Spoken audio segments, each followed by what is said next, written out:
meals are the most important meals of the day, and that's why it's very important that you have a healthy breakfast every day. Today I'm about to show you how to make one of my signature breakfast recipes.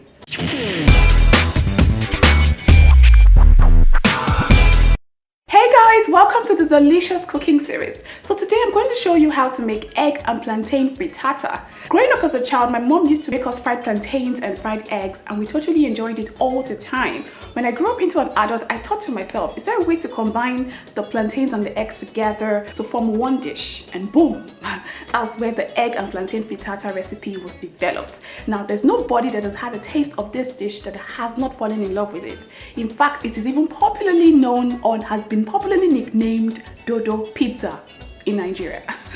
Okay, so let's go right into the cooking process.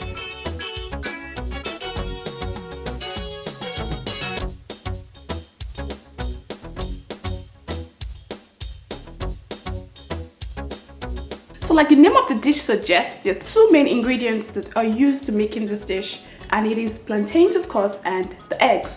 Now, I already have some plantains fried, looking all lush and pretty, but I want to show you how I achieved this. So all I did was make two or three slits in my plantain to make it easy to peel out the skin,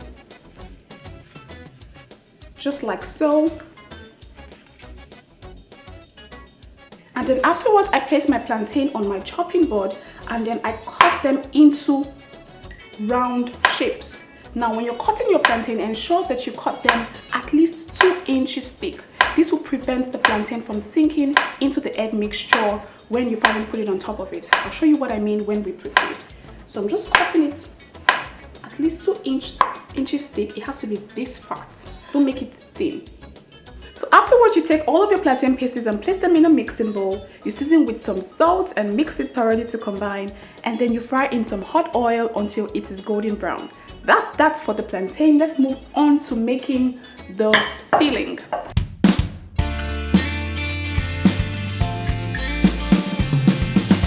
Now, the filling for this frittata is one important step to this recipe, and this is where you get to play around with your favorite proteins and vegetables and stuff like that. But first, I'm going to begin by seasoning my chicken breast.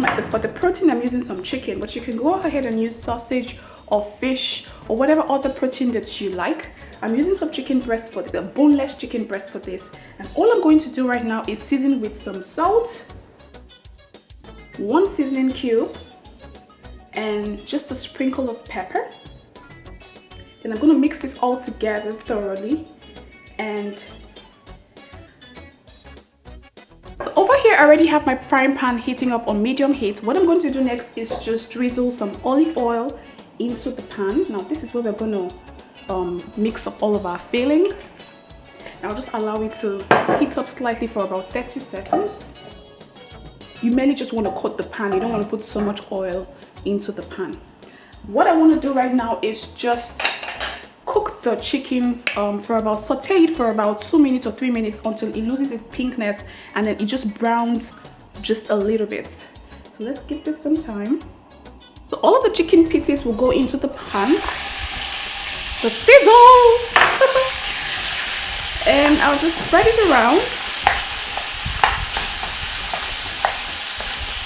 It takes less than 2 minutes or 3 minutes to actually get this chicken to become cooked. It's boneless and it's skinless. So I'm just going to keep tossing it about. Okay, so I'm all done with this now. What I'm going to do is just take it out of the pan and place it in this white plate right here. It's looking so good, right? I like it. So afterwards, I'll just drizzle a little more olive oil into the pot. Just a little more. We're still on with the filling. And I'll just get this going, get it a little bit heated up. Now my heat has been set to medium-low at this point because you don't want things burning up. So first things first, I'm going to throw in my onions that I've chopped. These are purple onions. Or you can use the white ones as well if you have. It's been chopped, and some of the Scotch bonnet pepper went in. I'll saute this for about 30 seconds. I'll also throw in some garlic cloves.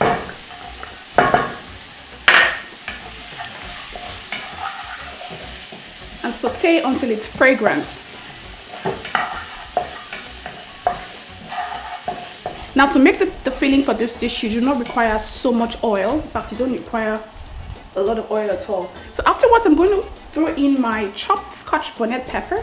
Don't mind me, I actually chopped all of my peppers in one plate, so it makes it easier. So the Scotch bonnet peppers will go in, and I'll stir it all together again.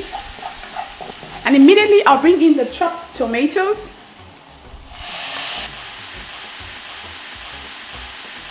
So I always like to prep before I start cooking, and that's why it looks like I've chopped up all of my vegetables and stuff. It's very important to prep before cooking because it actually cuts down on your cooking time. It makes it really fast and very easy.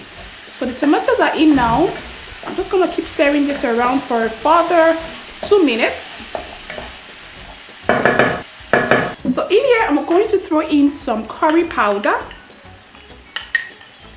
Now this will just help intensify the flavor of the entire dish. This is just some thyme. I'm adding some ground pepper as well for some more heat, and 1 seasoning cube. Just scattered it all around, and a little bit of salt, just to sprinkle. Remember not to overdo the salt. You don't want to have a salty frittata. And I'm just going to stir this all together to combine. Okay, so we're almost done with the filling. Next up, I'm going to bring back the chicken breast that I cooked earlier, and I'm going to transfer everything right back into the pan. Give this another stir. It's coming together, right? Looking so delish and so yum. We're almost there. And finally, for this filling, I'm going to bring in the red and green bell pepper strips for some more flavor and a pop of color.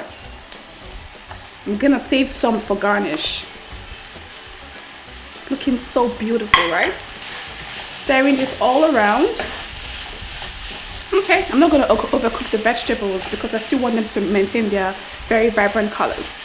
So I'm just gonna turn up the heat now. It's time for us to go prep the eggs, which happens to be the second star of this dish.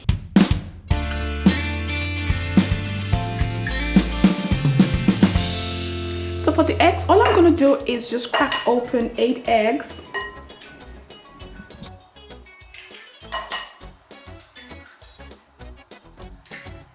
And afterwards, I'm going to season with some salt and whisk thoroughly to combine. And then it's time to bring in the filling. Now all of the filling will go right into the egg mixture. Just like so. Looks so yum, guys. And the aroma is so fantastic.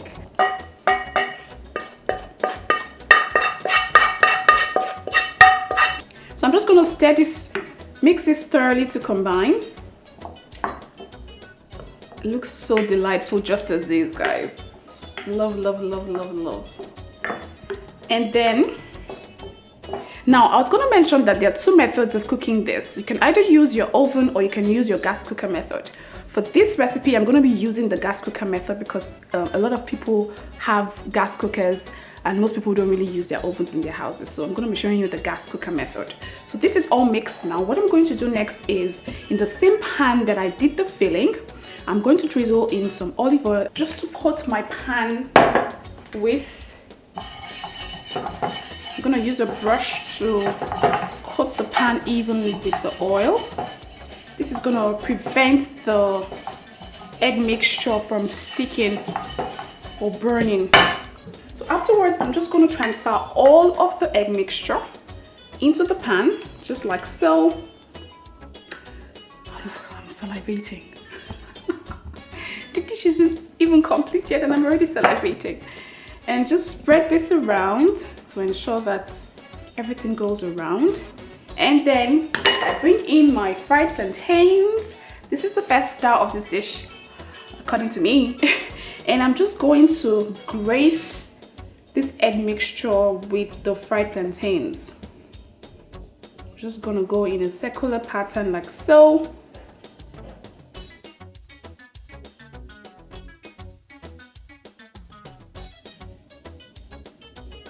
And then afterwards, I'm just going to garnish this with some more bell pepper strips, just for a pop of color and just to make everything look very pretty. I'm just gonna put it in the middle right there. Okay, so next up, what I'm going to do is set my heat to the lowest. Now remember this, your heat has to be set to the lowest. Just allow the egg mixture cook gradually, and you have to be really, really patient. Get a lid and just cover your frying pan. Now, if you don't have a lid for your frying pan, you can use a foil paper, but ensure that your frying pan is covered with either a lid or a foil paper so that the steam can be trapped into the frying pan, and that's what is going to cook the egg slowly. So remember, two things to note. Remember to turn the temperature of your heat to the lowest, and remember to cover your frying pan. And it's also always advisable to use a non-stick pan for this recipe so that the egg doesn't burn. So let's just give this is going to take about 20 to 25 minutes to cook. Remember, very low heat. So let's just give this time, and then I'll come back and show you what it looks like when it's finally cooked.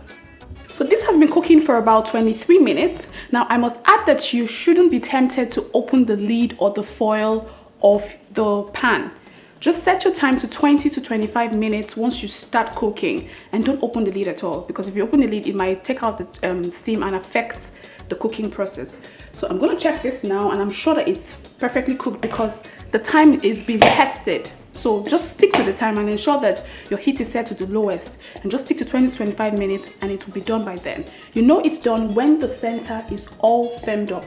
You can see that it's all firmed up now, and the edges are slightly browned. So I just turned off my heat, and I'm going to allow this to cool for about 5 to 10 minutes before I serve.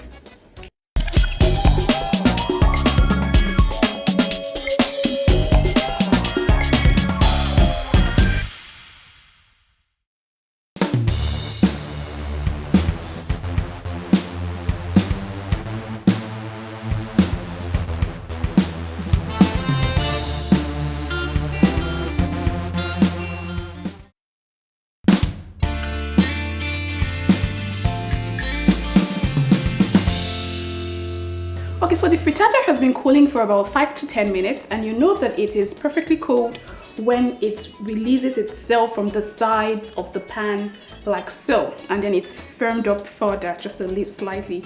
And what I'm going to do is just serve it with, I'm going to have a tea party for 2 people, and I'm serving the frittata with a cup of tea. Now you can go ahead and serve your frittata with whatever it is you like. You can even go ahead and serve it with some fresh fruit juice, or some warm milk, anything or some pap, or custard, or oats, whatever you think is going to pair well with the frittata and your taste buds. You can just go wild. Okay, so I've just set this with just a cup of green tea for my friend and I, and we're about to have a really fun time. So now you know how to make egg and plantain frittata. I hope you're going to make it for your family and friends, and let them have a taste of some yumminess and some lusciousness and some niceness.